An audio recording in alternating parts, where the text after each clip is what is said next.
Bonjour à tous et bienvenue sur la chaîne YouTube Paris United. Aujourd'hui, on reçoit Antoine Bourlon, journaliste France Foot et notamment l'auteur de l'interview qui est parue en décembre chez nos confrères de France Football, l'interview Fleuve de Neymar. Antoine, salut. Salut Mousse. Comment ça va? Bah ça va, bien, écoute, c'est toi?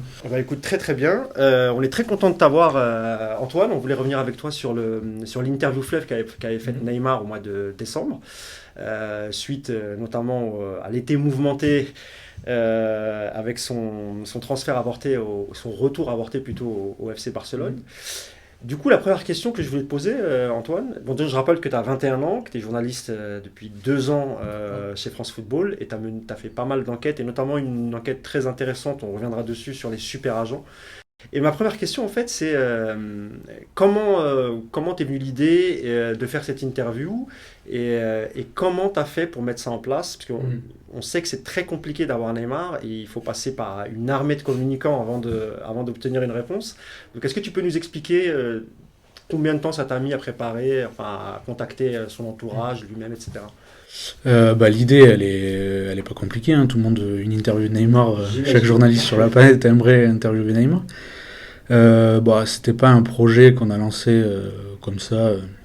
En fait, ça nous est venu, donc on a décidé à la fin de l'été de raconter un peu l'été de Neymar, essayer de prendre un peu du recul sur ce qui s'était passé sur le transfert, et essayer de raconter un peu les coulisses, qu'est-ce qui avait pu se passer, pourquoi ça s'était pas fait, même avec d'autres acteurs. Essayer de mettre tout ça en perspective. Voilà, donc on a publié ça au mois de novembre, le 26 novembre.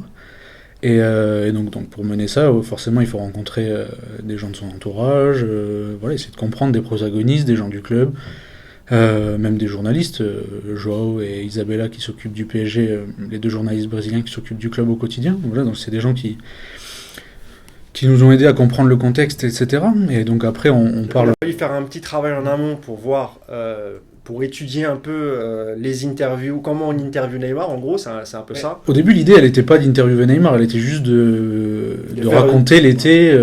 les dessous de son... les dessous du transfert, parce qu'on n'a pas traité le transfert. On va y revenir d'ailleurs sur son transfert avorté. Et donc voilà, et à force de parler à des gens qui sont proches de lui ou un peu moins proches, comme tu le dis, il y a beaucoup de monde. Donc voilà, on a étudié la possibilité et puis ils étaient plutôt intéressés. Et donc après, Pascal, le rédacteur en chef de France Foot, Pascal Ferrer, a pris le relais auprès de son attaché de presse principal. Qui est brésilienne, je crois. Oui, elle vit au Brésil. Et c'est elle qui s'occupe un peu de sa communication, les demandes d'interview, on est obligé de passer par cette personne. Oui, c'est elle qui gère en tout cas. Oui, c'est elle qui s'occupe de tout ça. Donc vous n'avez pas contacté forcément d'abord le club pour avoir l'autorisation, vous avez d'abord vu avec l'entourage de Neymar, on est bien d'accord, parce que tu connais le système aussi bien que moi. Quand un joueur est sous contrat en France, et c'est valable dans d'autres pays, pour obtenir une interview, on est obligé de passer par le service presse de ce club. Là, c'était pas forcément le cas. Au début, non. Ça s'est pas fait en tout cas comme ça. Après, on a été en contact avec le club, parce que ça s'est fait au camp des loges, comme c'est écrit d'ailleurs dans le magazine. Donc voilà, donc ça s'est fait un peu comme ça, et puis ils étaient plutôt intéressés pour que Neymar parle. Le club aussi, parce que c'était important, je pense, pour eux qui donne enfin une petite version, même s'il avait déjà parlé en zone mixte, etc. Donc ça s'est fait comme ça, et puis... Un beau jour, on a eu rendez-vous, la bonne surprise d'avoir rendez-vous au camp des loges. Donc c'était le lendemain de PSG Galatasaray, le 5-0 au parc. Et comme il y a eu 5-0, le Tourelle a donné jour de repos le jeudi. Ouais. Donc on n'a pas pu faire l'interview parce que Neymar n'était pas au camp des loges.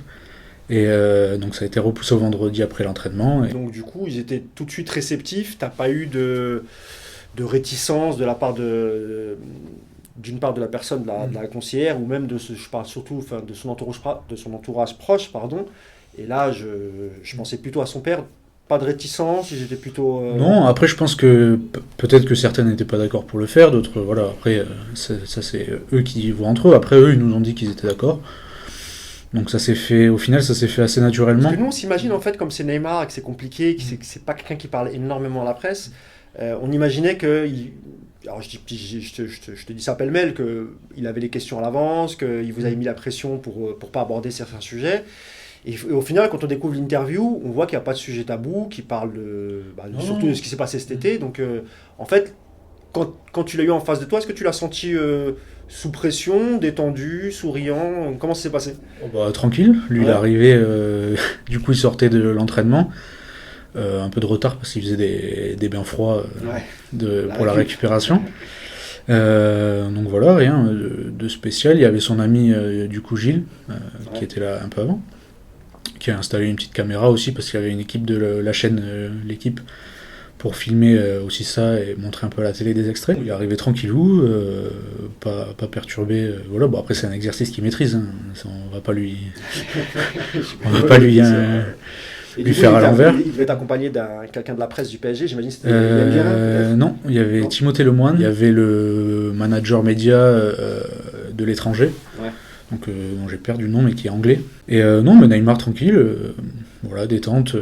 Il sait faire, hein, l'exercice il connaît. On rappelle que tu n'étais pas seul pour cette interview. Non, j'étais avec Thierry Marchand. Thierry Marchand qu'on salue, qui n'a pas pu être là aujourd'hui. On a fait l'entretien à deux, donc ça s'est super bien passé. Et vous aviez combien de temps à la base? Vous avez négocié ou c'est vraiment le PSG qui vous a imposé un timing? Après, nous, on aurait même faire un peu plus long. Après, en tant que journaliste, on a toujours envie de faire plus long. Mais on a eu une demi-heure. Donc au final, ça s'est fini à 37 minutes au total, à peu près, je crois. Photos comprises, donc les photos, ça s'est fait un peu speed. Mais voilà, il y avait le temps d'aborder les sujets. Après, forcément, on n'a pas pu tout aborder. Il fallait passer par les sujets obligatoires, donc c'est-à-dire l'été. Voilà. Comment tu l'as senti quand vous avez abordé le sujet? Est-ce qu'il a été hésitant dans sa première réponse ou vraiment il a été d'une totale sincérité et le discours était plutôt fluide? Ah non, pas du tout hésitant. Après, je pense qu'il sait ce qu'il voulait. Lui, il sait ce qui s'est passé de l'intérieur. Il sait quel message. En zone mixte, il avait déjà dit qu'il ne se sentait pas heureux. Enfin, ça, c'était. Voilà, donc je pense qu'il a dit sa vérité. Après, il a forcément pas tout dit, on va pas se leurrer non plus.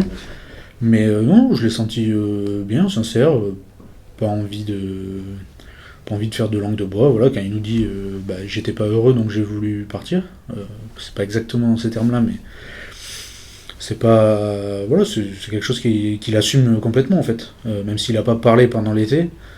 Je pense que tu as raison parce qu'il l'a déjà assumé sur le terrain. On se rappelle tous de son premier match au parc qui était pour le coup très compliqué pour lui en termes d'insultes, de banderoles, un peu, etc. Et pourquoi ne pas l'avoir fait directement cette interview justement à la fin du mercato, c'est-à-dire courant du mois de septembre? Est-ce que, je ne sais pas si vous avez parlé, est-ce que peut-être qu'il pensait que c'était trop tôt et qu'il voulait peut-être pas s'exprimer et peut-être que 3 mois après, avec du recul, il était un peu plus calme, un peu plus serein? Comment tu l'as senti, toi? Après, nous, on a entamé les discussions assez tard. Hein. On a parlé de l'interview, c'était déjà autour du 20 septembre, hein, quand on a commencé déjà à entrevoir l'idée à peine. La première fois qu'on a parlé d'interview avec Neymar, c'était autour du 20 septembre, 20-25 septembre. Donc déjà, il y avait un mois qui s'était écoulé avec le mercato.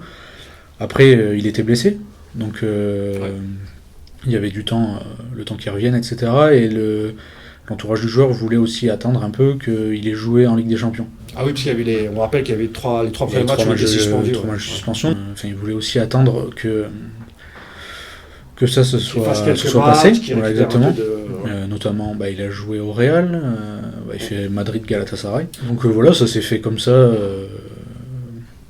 Est-ce que le fait que... Il y avait pas en tout cas, il n'y avait pas de programmation. Lui, je pense, c'est juste que ça s'est fait naturellement par rapport à nous, quand on a demandé l'interview. Et après, le temps de le programmer, le temps qu'il revienne. Ouais, bien sûr. Voilà. Et est-ce que le fait que France Foot soit totalement lié au Ballon d'Or, est-ce que ça facilite un peu les choses, j'ai envie de dire? Peut-être. Après, un joueur, il va pas gagner le Ballon d'Or parce qu'il nous donne des interviews. Bien sûr. Parce que déjà, on n'a pas le pouvoir. En France Foot, on fait juste une liste des 30 et Pascal vote sur 180 journalistes de par le monde. Donc il n'y a pas de pouvoir d'attraction. Enfin, on peut pas offrir le Ballon d'Or parce qu'on trouve un tel sympa, parce qu'il nous a parlé. Voilà. Après, le truc qui peut avantager, c'est que quand on parle à un joueur et que peut-être son attaché de presse lui dit il y a France Football qui veut une interview, pas besoin de lui expliquer ce que c'est. Voilà, c'est pour ça que je te dis ça. Je te dis ça parce que j'imagine que, par exemple, nos confrères de l'équipe, je crois qu'ils n'ont pas fait d'interview de Neymar en 2 ans, je crois qu'ils n'ont jamais eu. je pense qu'ils auraient quand même, en tant que quotidien numéro un, l'avoir une interview. Et c'est vrai que moi, personnellement, ça m'a surpris qu'il accorde une interview fleuve à un média français, pas spécialement France Foot. Mais c'est vrai qu'on était surpris parce que ils ont plutôt l'habitude de communiquer à l'étranger pour des médias soit brésiliens, espagnols ou voire américains, comme ce qui s'était passé cet été avec Gaulle. Donc c'est vrai que c'est assez surprenant. D'ailleurs, et on y reviendra après, vous avez aussi l'exclusivité avec la seule interview quasiment de Nasser Al-Khelaifi au cœur des événements. D'ailleurs, c'était au mois de juin, c'était vraiment au tout début de l'ouverture du mercato, et il commençait déjà à avoir ces petits bruits de départ de Neymar. Et d'ailleurs, on va revenir sur cet épisode.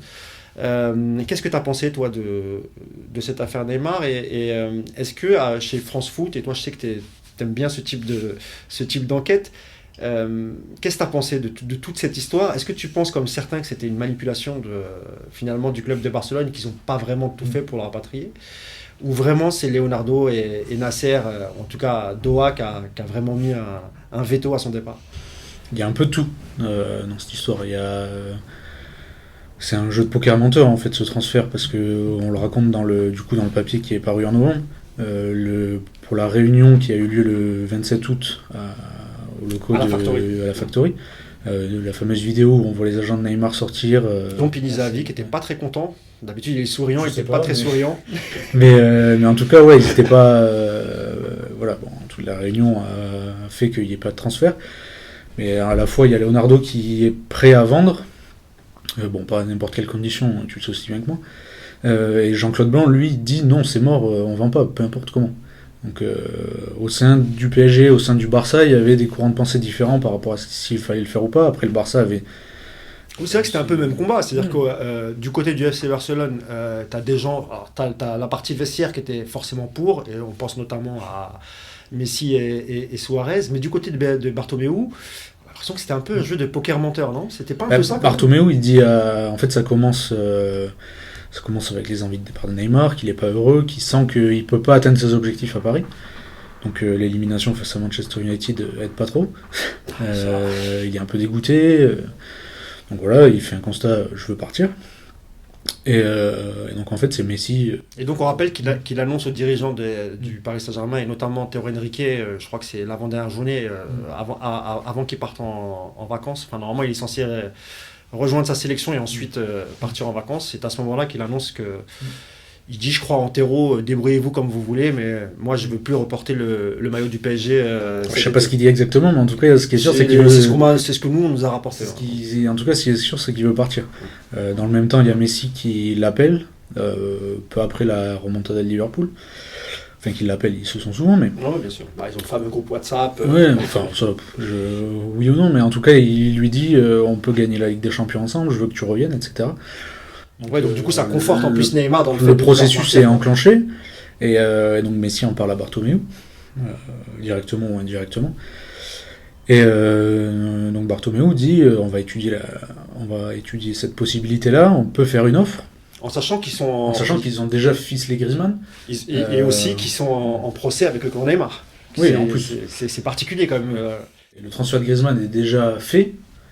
D'ailleurs, à l'époque, il y avait des rumeurs comme quoi, oui, il pourrait y avoir un échange Griezmann-Neymar. Ça, c'est un truc très farfelu de la presse espagnole, souvent. Le prêt de Neymar à Flamengo. Exactement. Et donc Bartomeu lui en parle pas trop. Au final, Messi l'apprend quand même. Et donc en fait tout l'été, après c'est délicat par rapport aux finances du Barça, parce que le Barça n'a pas payé Griezmann, ils ont dû faire un prêt. Ils ont fait un emprunt. Ouais. Ils ont fait un emprunt. Donc voilà, il y a une recherche de liquidité. À un moment, Coutinho peut être envisagé comme une monnaie d'échange. Finalement, lui il veut partir à tout prix. D'ailleurs, on peut rappeler pourquoi le FC Barcelone est dans cette position, parce que ils ont fait 3-4 campagnes de recrutement assez catastrophiques, avec chaque été un gros mouvement, mais qui fait flop tout de suite après. Je pense notamment à Ousmane Dembélé, à Philippe Coutinho. Ouais. Même si Coutinho c'était l'hiver. Voilà, dans une mesure, il y a eu Malcolm. Tu payes cher et au final, tu n'as pas de retour sur investissement sportif. Ouais. Donc voilà, après le problème, c'est que. Parce que nous, on avait l'impression que Bartomeu, franchement, il n'en voulait pas, quoi. Enfin, c'est qu'il dit pas tout dans l'histoire. Et le fait est qu'il dit à Messi. Enfin, il est enthousiaste auprès de Messi et il est. Comment dire ?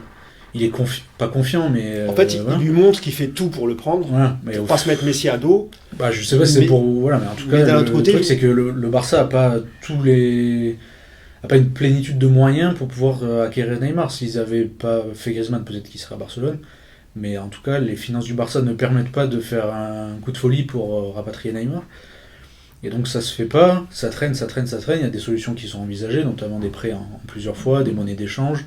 Dembélé veut pas y aller.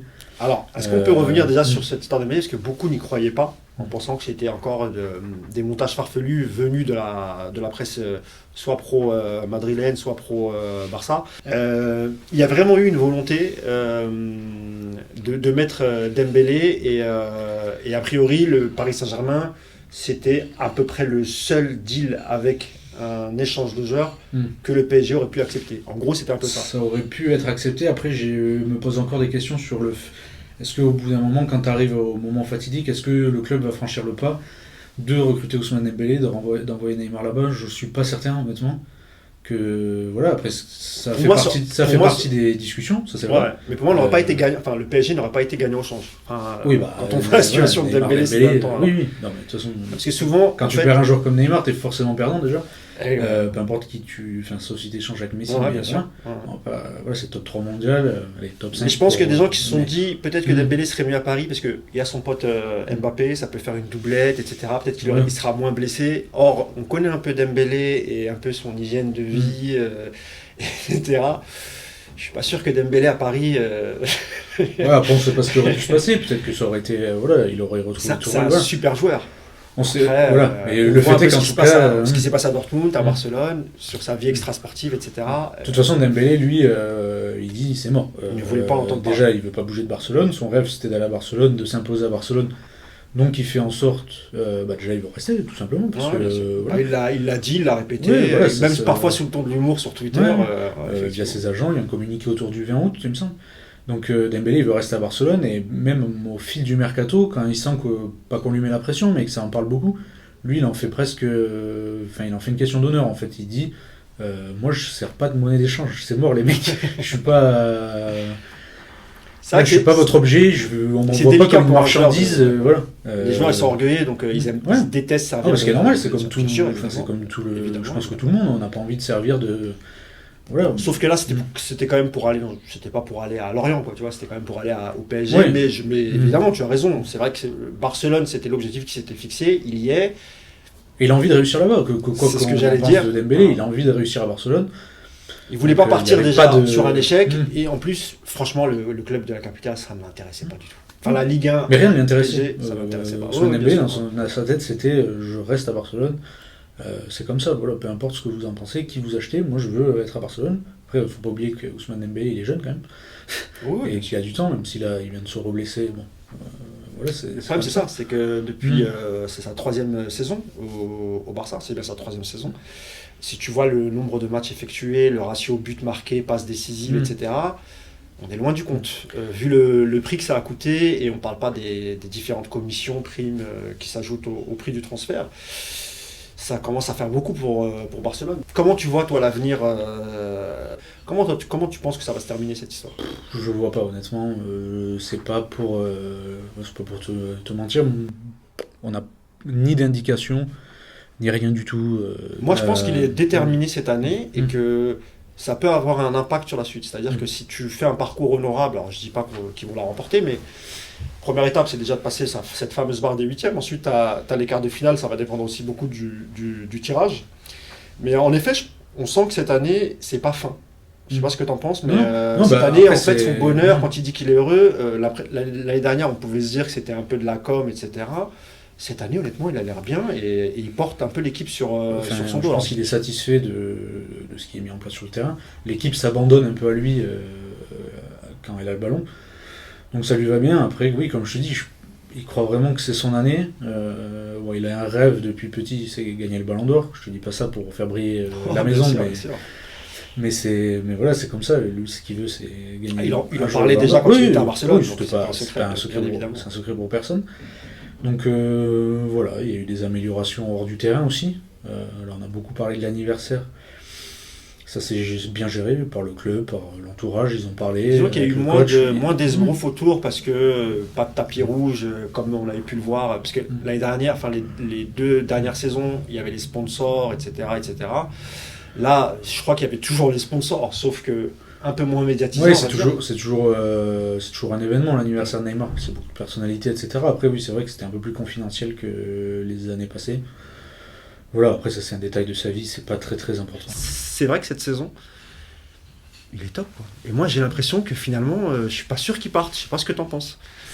Après, ça, on peut pas prédire. Enfin, je vais pas prédire l'avenir de Neymar, mais. Non, moi, en fait, c'est ton sentiment. Alors, évidemment, c'est pas eu. Après, moi, ce que je dis, c'est mon sentiment et c'est pas eu l'info parce que on le sait que tant qu'il y a la campagne de Ligue des Champions, il peut y avoir des discussions informelles, mais il n'y aura pas de vraies négociations pour une prolongation, ce qui acterait le fait qu'il reste cet été. Et puis, il y a aussi le cas Mbappé. Parce que tu peux pas perdre 2 joueurs le même été. Et on sait que le Madrid va revenir à la charge pour Mbappé. Est-ce que tu penses toi aussi qu'il est fort probable qu'on perde l'un des deux cet été ? Ça se décante, comme tu dis, ça se décante pas en février, ça se décante en fonction déjà du parcours européen de Paris. Ça sera en fonction de Leonardo, des propositions qui sont faites aux joueurs. De aussi peut-être qui peut arriver. Par exemple, je sais pas si Neymar part, voilà, si Mbappé va peut-être se dire... moi aussi je vais vouloir partir. Après tout dépend qui tu recrutes derrière. Il y a beaucoup trop de facteurs qui rentrent en compte et qui sont imprévisibles, qu'on ne peut pas vraiment dire ce qui va se passer, ou du moins même avoir un sentiment. Voilà. Parce que disons que les derniers signes qu'envoie Mbappé, que ce soit sa petite altercation avec Tuchel ou quand on lui parle de prolongation, j'ai l'impression qu'il n'y a pas de signes qui vont vers ça. J'ai l'impression que pour lui, il a fait ses 3 ans au PSG, c'était à peu près ce qu'il avait prévu. Après, les signes, c'est les contrôler, c'est pas... Ah oui, oui. Voilà, c'est pas quelqu'un... voilà, on va pas lui apprendre... je disais, Neymar, l'exercice, il connaît. Mbappé, on va pas lui apprendre à se pointer en zone mixte et dire ce qu'il a envie ou ce qu'il a pas envie en fonction de... Il n'y a jamais rien d'anodin dans ce qu'il dit. Voilà, comme la sortie, certains vont dire il est ambitieux, d'autres vont dire il est orgueilleux, c'est un sale gosse. Voilà, ça dépend d'où tu te places et oui, voilà, comment tu interprètes les choses. Oui, exactement. On peut le voir de plein de manières différentes et c'est pareil pour ce qui va arriver. Vous l'avez eu d'ailleurs aussi, Kylian, chez France Foot. L'interview, en fait, il est sorti une semaine après celui de Neymar. Voilà, c'est ça. Le 24, c'était une interview de Noël. On l'a eu parce qu'il a été élu joueur français de l'année. Par les anciens lauréats, donc joueur français de l'année, le trophée France Football. Donc on l'a eu, voilà, super interview, du Mbappé quoi, dans le texte. Calibré. Voilà, hyper franc, mais à la fois il manie les mots très bien. Ouais.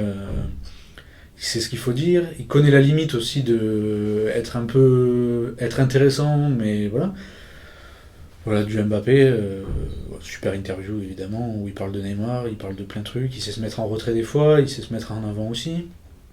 Il n'y a pas de fausse note en fait dans ce qu'il fait. Niveau communication, de toute façon, c'est pas un secret non plus d'État, mais il n'y a pas besoin de le driver. Selon toi, vu qu'on est chez France Football aujourd'hui, selon toi, c'est le joueur français qui a le plus de chances de remporter un ballon d'or. Alors je dirais pas peut-être le prochain, sait-on jamais, tout va dépendre de l'Euro qui arrive et du parcours du Paris Saint-Germain en Ligue des Champions, mais c'est clairement le futur lauréat du ballon d'or. Enfin, je te parle du joueur français en tout cas. J'espère pour lui, parce que ça fait quand même un moment qu'il n'y a pas un Français qui a gagné le ballon d'or. Et puis il a tout pour le faire. Il a l'aura, il a le charisme, il a le niveau technique et le niveau de jeu. Voilà, après il est champion du monde, ça va passer par continuer à gagner des trophées.